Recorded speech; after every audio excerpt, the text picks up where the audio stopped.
Good morning, New York, and good afternoon, Zurich, and good evening, people who are in Bahrain, Saudi, GCC, and Asia.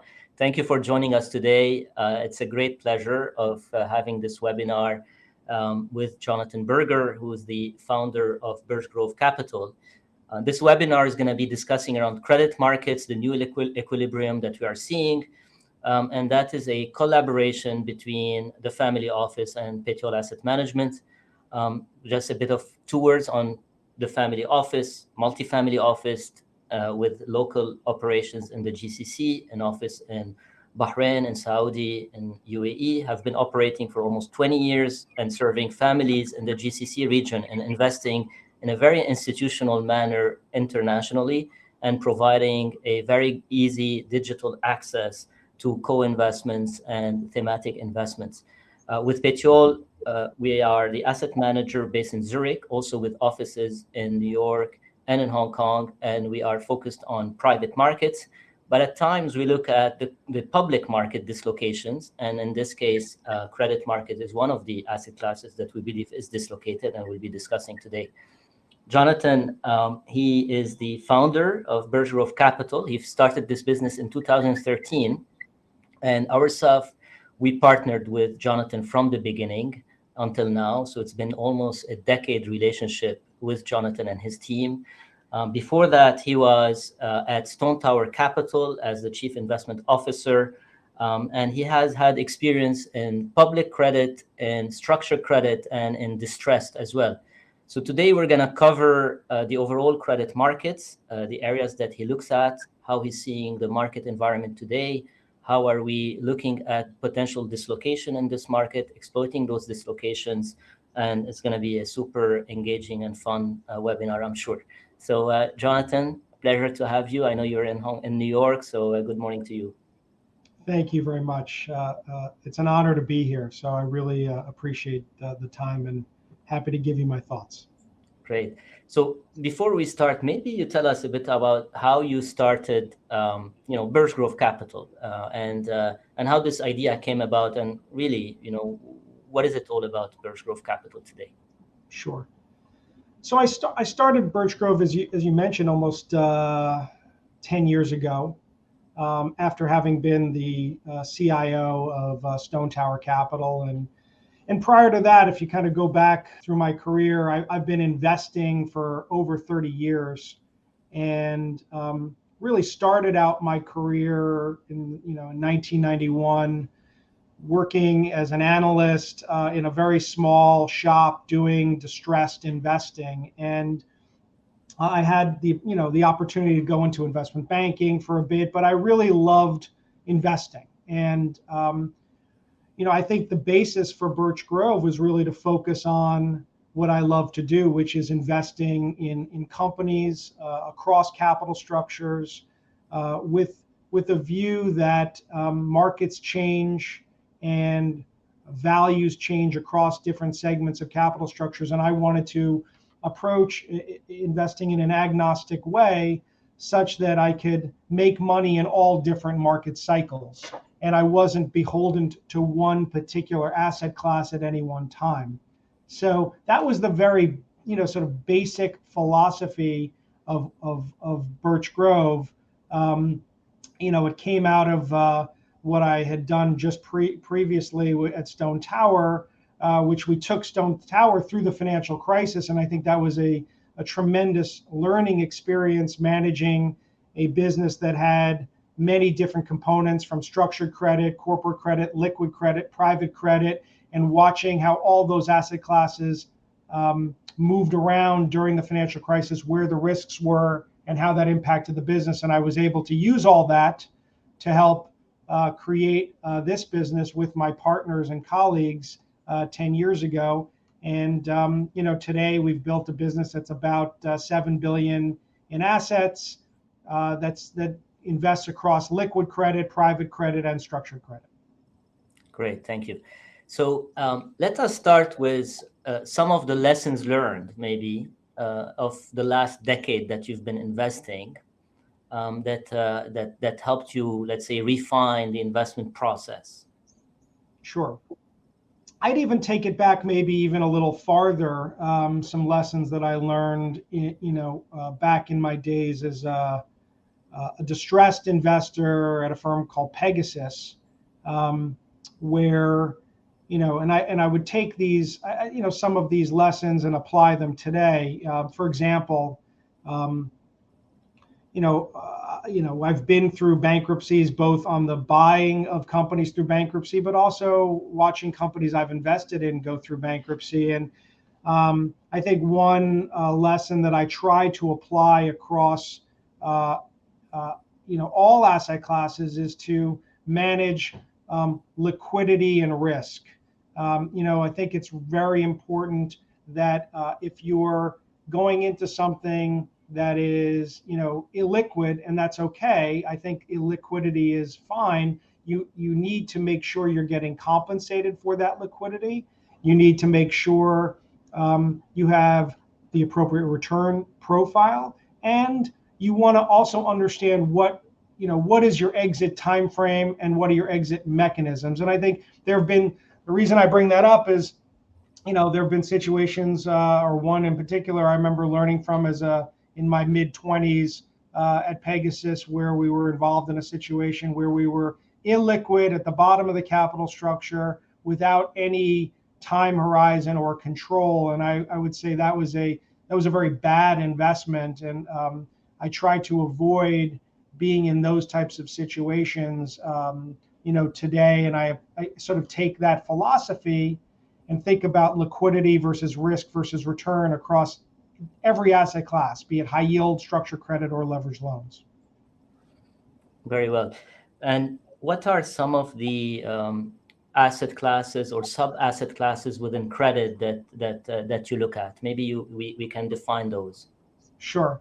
What we think of our skill set is looking at primarily companies, corporate capital structures in North America. And I would say to some degree Western Europe, but I would caveat that by saying, and if we're looking at European credits, it's probably on the liquid side only, versus in North America, we're looking at both liquid credit and private credit across the capital structure. So leveraged loans, floating rate secured loans, secured and unsecured bonds, be it investment grade or high yield, as well as corporate structured credit, so CLO liabilities and CLO equity, so collateralized loan obligations, basically securitizations of corporate credit.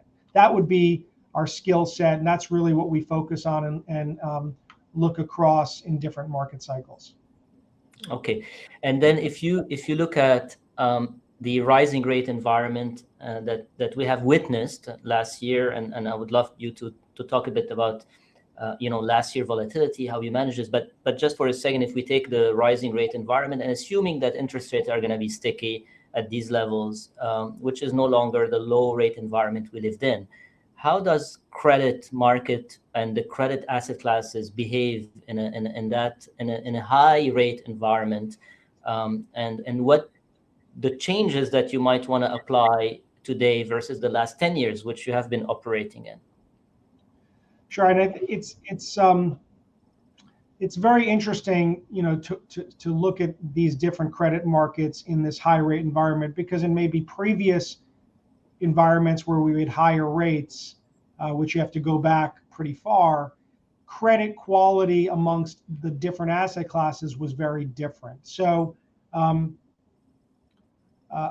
today, let's just look back at 2022 and what happened. For example, we saw in 2022, in the first half of the year, with the very big move in rates, with inflation, fears of inflation, the war in the Ukraine, rising energy prices, you really saw, a very, very large move in fixed rate credit, particularly both investment grade credit and high yield credit. And if you look back, you had, very large drawdowns in those asset classes because not only were they connected to the rates market, but people had, or investors had concerns of the underlying fundamentals, and what a high inflationary environment would do to the underlying credits, particularly in the non-investment grade segment of the market. If you step back a bit, though, and think about the high yield market, which would be the non-investment grade segment of the fixed rate market, the credit quality of that market has actually been improving over the last 10 years since the financial crisis. That market has increased in ratings quality. It has reduced leverage, and what we've seen is a shift from the fixed rate market to the floating rate market. We've seen a significant growth in leveraged loans, in collateralized loan obligations, and you might argue that as a market, the leveraged loan market has a lower ratings or lower quality. So now, as we step back and look going forward, the initial thought today would be focus on, be it whether it's in the leveraged loan market or the investment grade market, what we're focused on are situations, individual situations where capital structures can be sustained through a recessionary environment. I'm not sure we're going into a deep recession. I think it probably will be more of a shallow recession. I don't think it's a no recession. I do think we're going to be in a higher for longer rate environment, which we're already seeing has impacts on companies. So defaults will go up. And when I think about how we invest in this environment, first and foremost, I'm looking to make sure that we have sustainable balance sheets and capital structures, and trying to avoid restructurings in this environment. We can get into why that is. Now, with respect to fixed rate versus floating rate, we've tended to shift into the floating rate side, notwithstanding the fact that I just mentioned that the leveraged loan market may be lower quality. The floating rate market provides actually a higher current yield in this environment, as well as a dollar price that is discounted in the let's say low 90 cents. So it's an environment where if you get the credit call correct, you get a high current yield as well as capital appreciation. And there aren't that many moments when you can do that. And so what we've seen is 2022, the leveraged loan market was basically a flat market, where the high yield market was down about 11%. And even today, the leveraged loan market's trading at close to a 10% current yield, and the high yield market's trading at a high 8% current yield. So I'm not saying that I always will like leveraged loans over high yield. It depends. When we saw last year, there were moments in time, extreme moves like June and July of last year, where the high yield market moved significantly and spreads widened out such that on a relative value basis, high yield looked probably more attractive versus leveraged loans. So we watch that relative value very closely between these markets. But today, I think one way to invest in a higher for longer environment is to be in floating rate assets in situations where you truly believe you're in sustainable capital structures and balance sheets. Got it. So if we think about sectors or industries that you are avoiding because you think there might be challenge in this environment, what would that be, and the sectors that are you're favoring? Sure. And sectors, it's interesting, in the non-investment grade credit world, sometimes sectors, each company is different because balance sheets are different within sectors. But I will say that, you could, the tech sector, for example, we've avoided a lot of the tech companies, which, like the equity markets, the credit markets financed a lot of companies that were not profitable or were in early stage profitability. And we may not have avoided that completely, but we've generally tried to avoid sectors and situations where you don't have sustainable, free cash flow.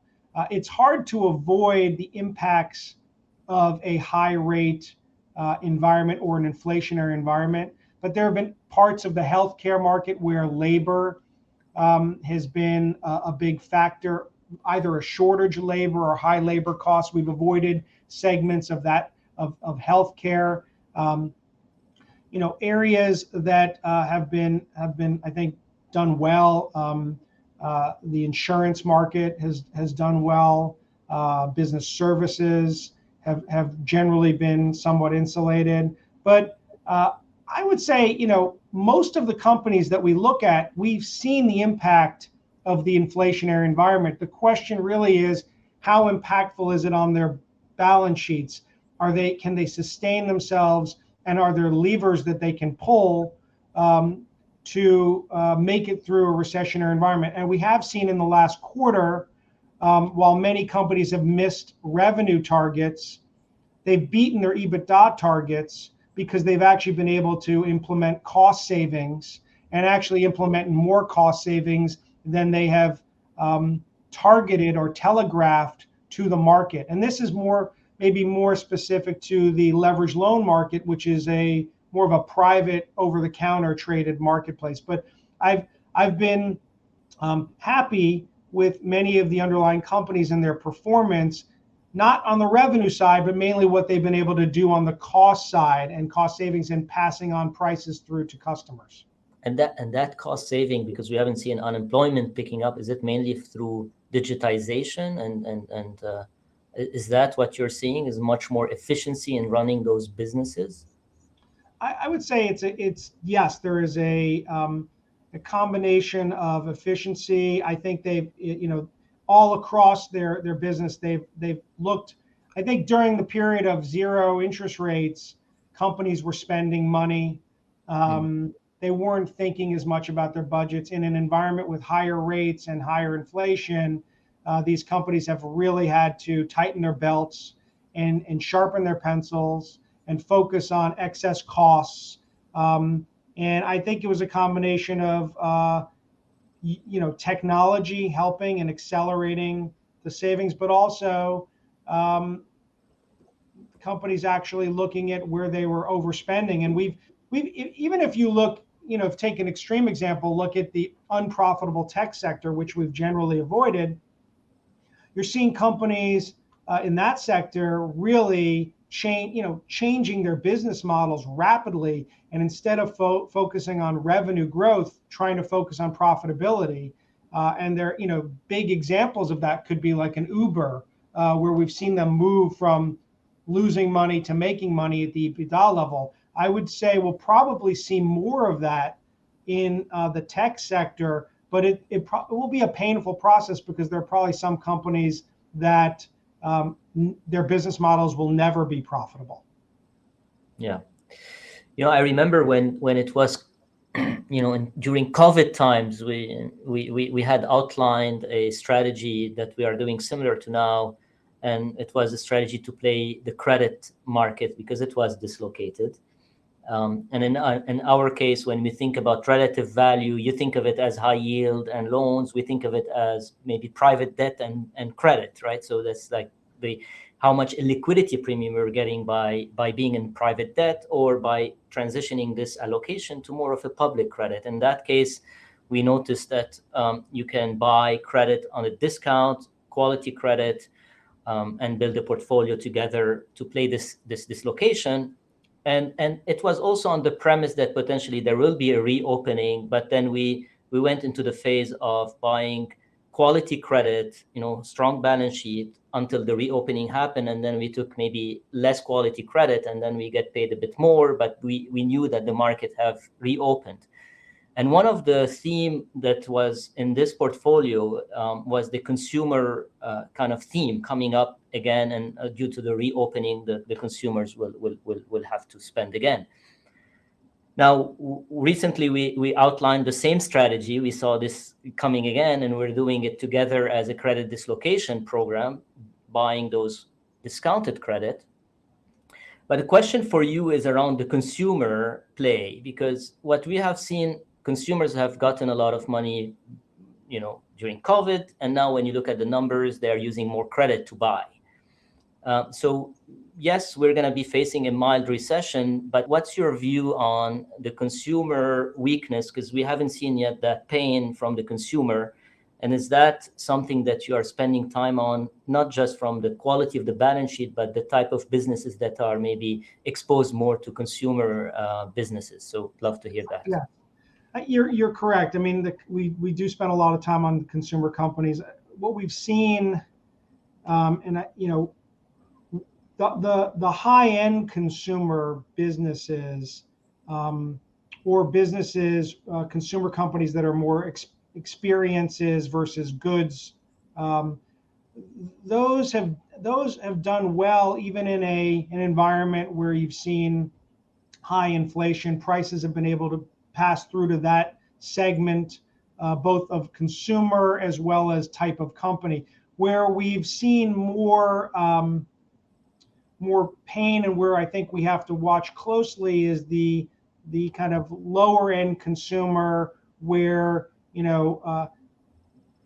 inflation, whether it's high food prices or high gas prices, had more of an impact on their wallet, and really had an impact on the ultimate companies that would sell to them. Now, with energy prices coming down a bit, that has given a relief to that low end consumer, but there's still inflation, food inflation, and as we see the housing market starting to take a hit with higher mortgage rates, while many of those consumers don't necessarily own, it has an impact on the rental market, which has been at a fairly high rate for a while. And so we've been much more concerned about the lower end consumer, where lower price points really matter, and we're watching that closely. We have seen a few bankruptcies recently. We've not been involved. Those are a combination of competitive landscape, like a Bed Bath and Beyond or a Party City. Not so much about the low end consumer, but you have to also watch. There's been an acceleration in the secular changes in the consumer market. So COVID obviously accelerated the use of buying online, and we're starting to see that impact in many of these companies. So while you're right, when we went through COVID, we kind of outlined phase 1, phase 2, phase 3 companies. Phase 1 meaning ones that really weren't impacted. Phase 2 meaning companies that were impacted but would recover, and phase 3 impacted but not recover. Now we're starting to still see some of those phase 3s. It's taken a while, but they haven't fully recovered, and their business models are not sustainable. I would say many of these unprofitable tech companies, they're really consumer companies that mask themselves as tech companies. A Carvana is a good example. A Vroom is a good example.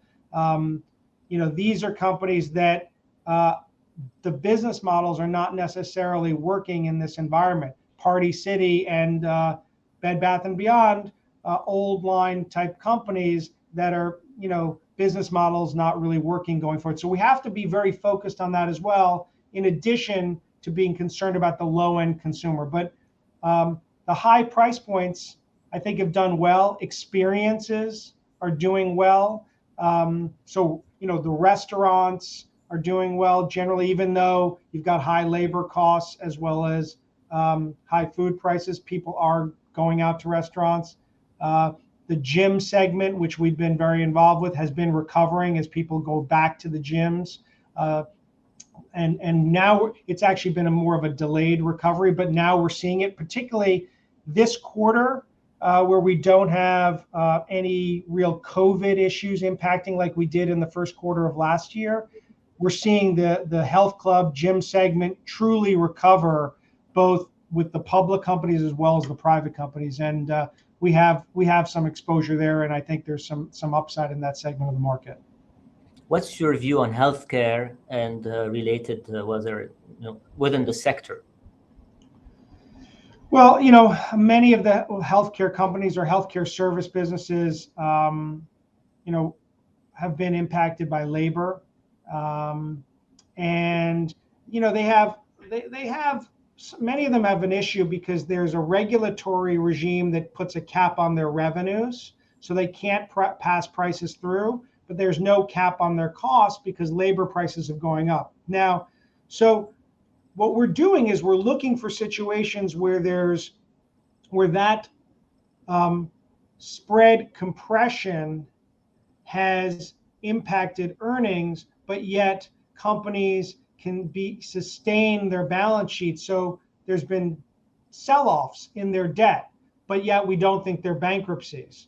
And so we've been actually focusing on areas where within healthcare where there's been an impact, but yet they can make it through a recessionary environment. And possibly even in a recession, we will see the labor costs come down, and we'll see, instead of spread compression between revenues and EBITDA, we'll see that decompression. We'll see cash flows improve. So we've been looking at those areas, and I think there's healthcare has been one of the worst performing segments of the credit market in 2022. But I do think there's a lot of opportunity within healthcare in 2020, 2023, and 2024. And it might be less hospitals and labor heavy, but more maybe life science, I don't know, clinical research organization, things like. It could be clinical research, but I think even in the staffing side, which is a labor segment, I think in staffing, we've been looking at the staffing segment of the market because there are positive secular changes in the use of those staffing companies. The problem has been the labor costs. The demand is there. It's the supply that's been a problem. But as we see more maybe weakness in the labor market, the supply side of that segment of the market won't be as much of an issue. And so, yes. But where we're focused is in most of these segments is staying at the top of the capital structure, in secured debt, in floating rate debt. So when we look at these types of situations that have been more impacted, we're not going down into the capital structure, into the junior parts of the capital structure as much. We're still staying top of the capital structure so that we can withstand more volatility. Got it. Do you have a phase 1, 2, 3 that you can think about now and in the next years? Like assuming we start this year with phase 1 being the high rate environment, do you have that playbook in your mind? Yes, we've been thinking it's a little bit different than COVID, but yes, it's that. And I would say phase, we implemented that again kind of after the second quarter of last year, because the second quarter of last year really is when you saw a very large drawdown, pretty much in all markets, equity, investment grade, high yield, converts, structured credit, because that's where you really had this realization that, inflation was not transitory. It was going to be here for longer, and that the Fed was going to have to really attack it and maybe go beyond where they would want to be and potentially send the economy into a recession. Now, it hasn't happened yet, but the Fed, and we've seen since that time, both a complacency sometimes in the markets as well as the markets being overly cautious. But from that moment in time, we focused on phase 1, phase 2, phase 3. Phase 1, in our mind at the time, were companies that really had very little impact on their underlying businesses from inflation or rates, but the market was selling off and everything got sold off.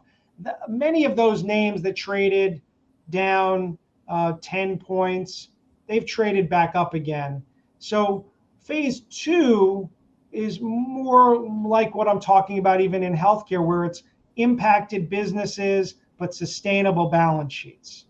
And phase 3, again, would be impacted businesses but not sustainable balance sheets. And I'm very negative on distressed at this moment in time. I'm avoiding restructurings.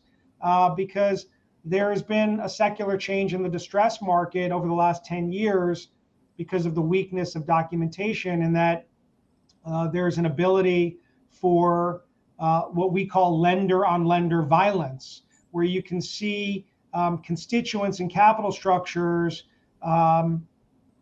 able to outwit each other, and even within a similar tranche have very different recoveries. And so we've seen it. It started pre-COVID, but it happened more during COVID, and it's starting to happen again. So I don't think you're getting compensated in the distressed market for that potential lender-on-lender violence. And so those phase 3 names we are avoiding and really trying to, as opposed to leaning into them. Now, where we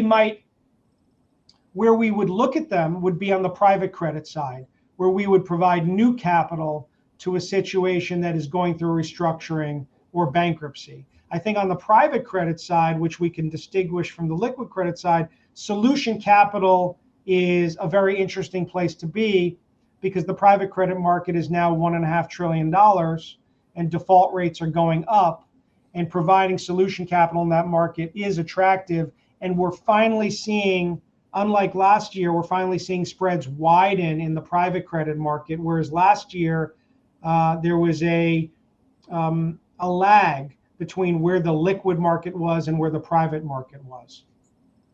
Yeah, I mean, if I was to relate on the way we have outlined, and I think because of maybe working together for such a long time, we kind of follow a bit of same mindset. But so what we have done in the summer of 2022, we have also laid out a phase plan between phase 1, phase 2, phase 3. And phase 1 for us was overweight credit, underweight equity, because we're relatively playing across credit, equity, and asset classes. And in that phase, we spoke, and then we found that the credit market is much more attractive on the public side versus private side. So we executed on that strategy, and we are still executing on the strategy, which is where you can achieve private equity returns by being in the public market, and that's through our dislocation thematic plays. So we've done that, and now we started our phase 2. Phase 2 is more overweight credit, still overweight credit, but also starting to go neutral equities. And in this case, what we have seen on the credit side, like you said, private debt, which is an area we haven't been investing in for the last 2 to 3 years, is becoming more attractive because the pendulum has swings from being a borrower friendly to more lender friendly. So we are doing more. We're accelerating a bit the private debt in phase 2. We're accelerating also private equity, even though we haven't seen yet a homogeneous valuation across the board. But now you can start doing security selection and really find businesses that have repriced similar to the public market, even more. And where one of the themes that you have mentioned, Jonathan, is that you focus on the core business in difficult market environments. So one of the themes that we have seen more of is the carve-out theme, where as a core business, you have to sell some division because you need to focus on your core assets, and that division usually is mismanaged. So we playing that, and that I think is the pickup of carve-out in our portfolios. So we're going through that neutral allocation, and some of the private equity deal flow we're seeing is also on take private, so publicly listed companies, more cheaper. But there is still this arbitrage that you can play between public and private. It is not fully priced in the public side, and some of it is coming to the private side, like private debt, like private equity. But we're still in that inflection point where public is attractive, especially on the credit side, and that's the reason we're playing it. And one of the areas we haven't touched on is the CLO market. We have been partnering on this together. I would love to hear your thoughts on CLO debt and equity, whether it is secondary CLO or primary issuance. Sure.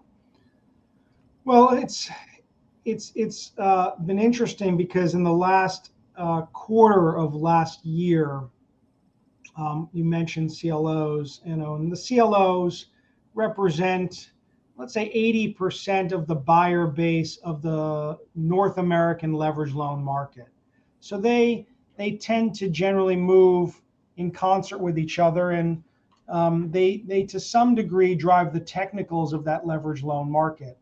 And in the last quarter of last year, with a move in rates, with a sort of a risk-off approach, we saw very little CLO creation. We saw buyers sort of holding off even in their warehouses, adding assets, and a decline in asset prices of leveraged loans. It became very attractive to step in, both utilizing warehouses, utilizing CLOs, and utilizing just unlevered accounts to go in and buy leveraged loans at that point in time. I would say even with the move in leveraged loans that we've seen along with other asset classes in the first month and a half of this year, leveraged loans still are trading at a very attractive level relative to the fixed rate market. There's still a big discount. The overall market's at, let's say, 93, 94. The overall yield of leveraged loans, unlevered, is close to 10%. And so that means there's a lot of opportunity even within that market to construct portfolios that are very attractive, that have upside and income. So the CLO market itself, the whole capital stack, to me, is probably one of the more attractive areas within credit.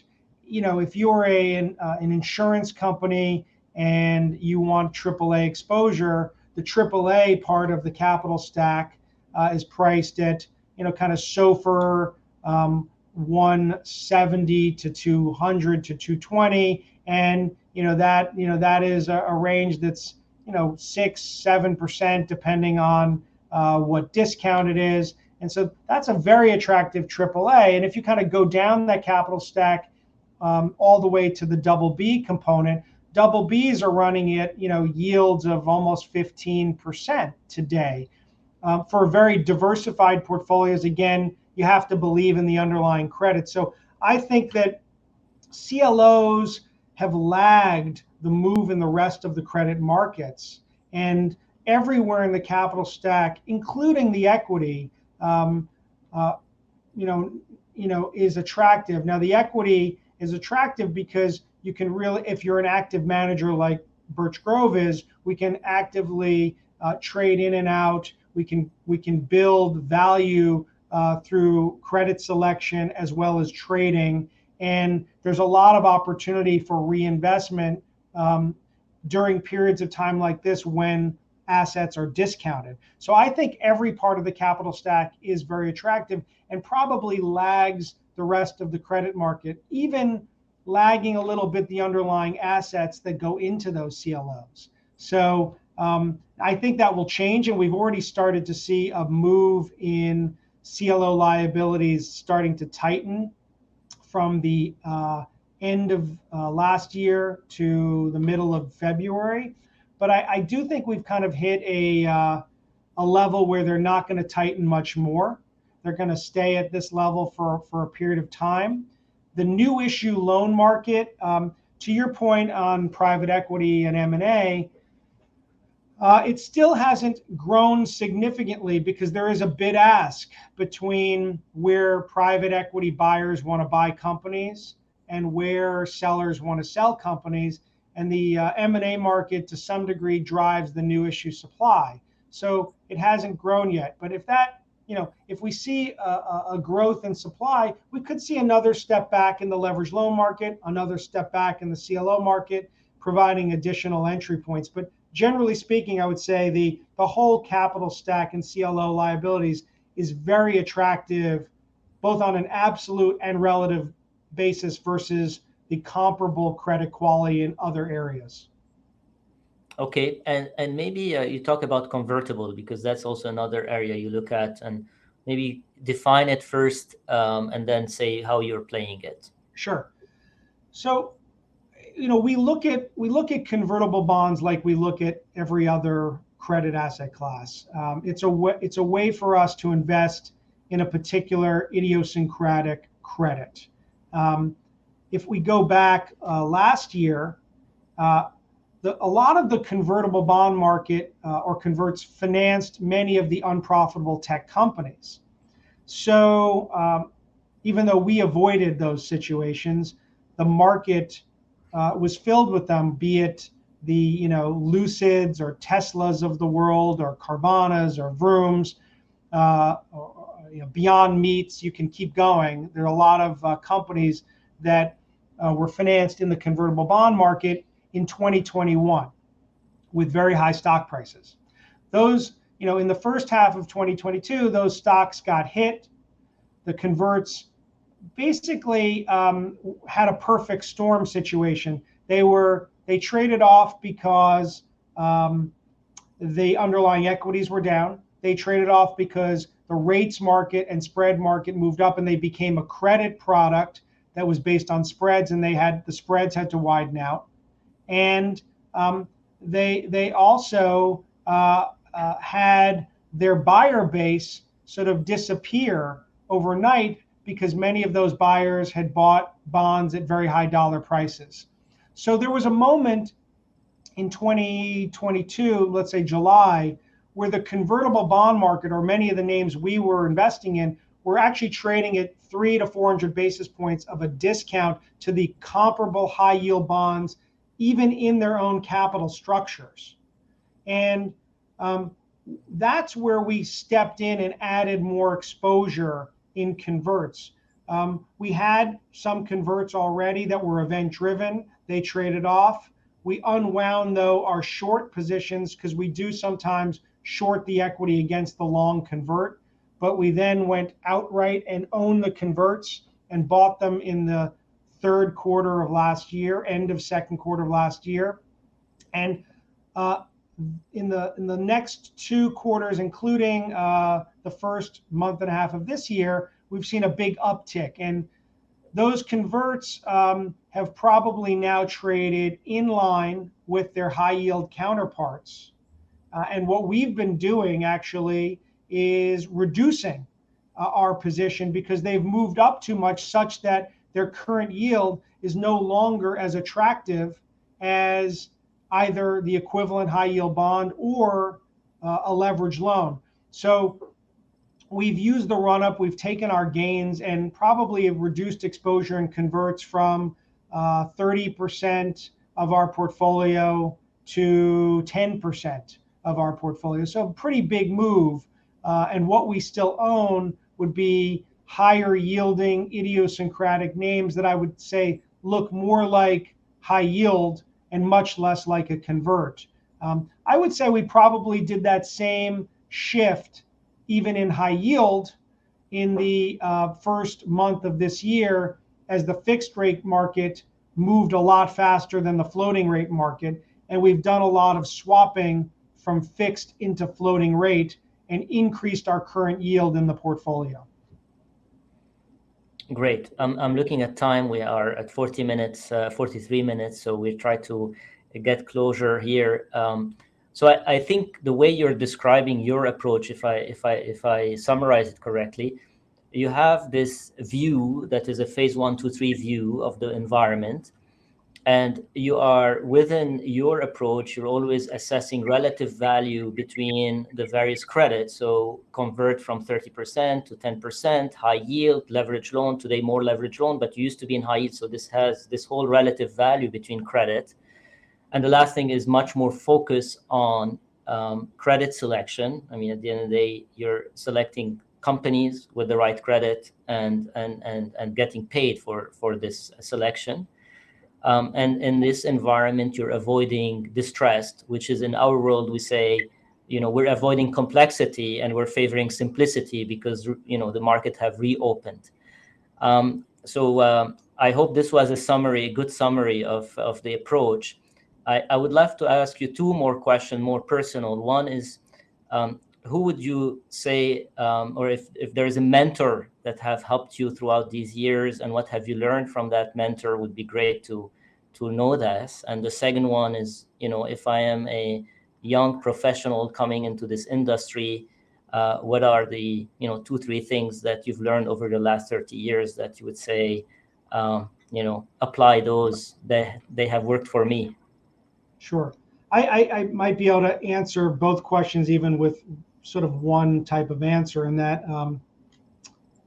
I have a few mentors in my life. I think one important point for a young investor or somebody getting into the business is to find a mentor and to develop a mentor. You have to develop a mentor. It's not as if they just appear and they offer you their advice. You have to, some ways, prove yourself to a mentor, but find someone who you respect and value.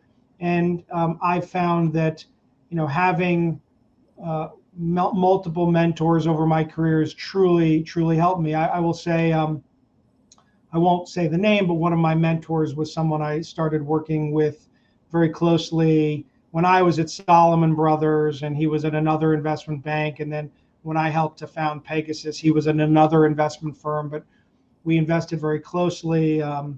And one I'd say important philosophy he taught me, which is what I would impart to anyone, is to, and I say this a lot, is to be agnostic when thinking about investing.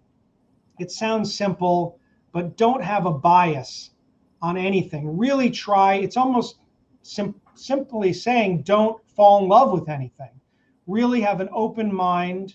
And where I see investors breaking down is when they have a bias to do something. They feel like they have a particular expertise in something and they must always do it. That's where you get into mistakes. Or a particular love of an industry or a company. I really try and impart on the team, particularly the younger members of the team, that I really, I would be very happy if one analyst said to me, don't put a single name from my sector in the book at all this year because they're overvalued and we're going to lose money.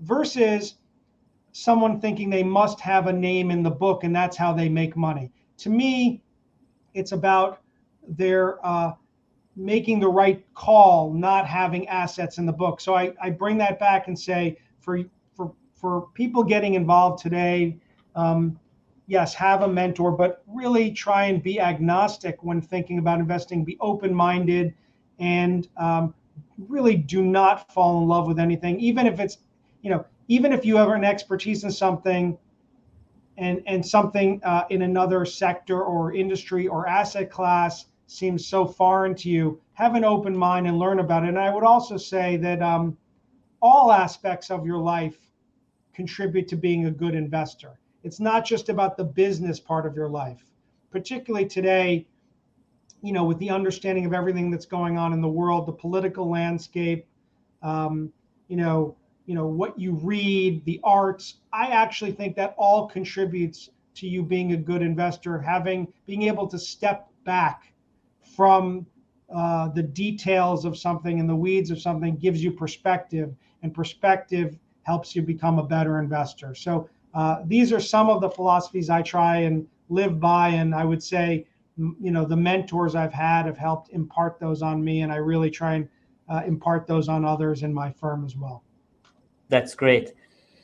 Thanks, Jonathan. So just to wrap up, on our side, as I mentioned, we've been partnering with Jonathan and his team for the last 10 years. We hope we're going to continue that partnership over the next 10 years, if not 20. We're expressing certain themes, ideas, dislocation that in this current market environment, I encourage you, if you'd like to learn more, contact us, and we're happy to assist you on how to exploit dislocation and efficiencies in an environment that's going to be much more challenging, volatile, but you need to have the right skill set and the right partners to work with. On this note, Jonathan, thank you very much, and we speak soon. Thank you, Naji. Thank you very much.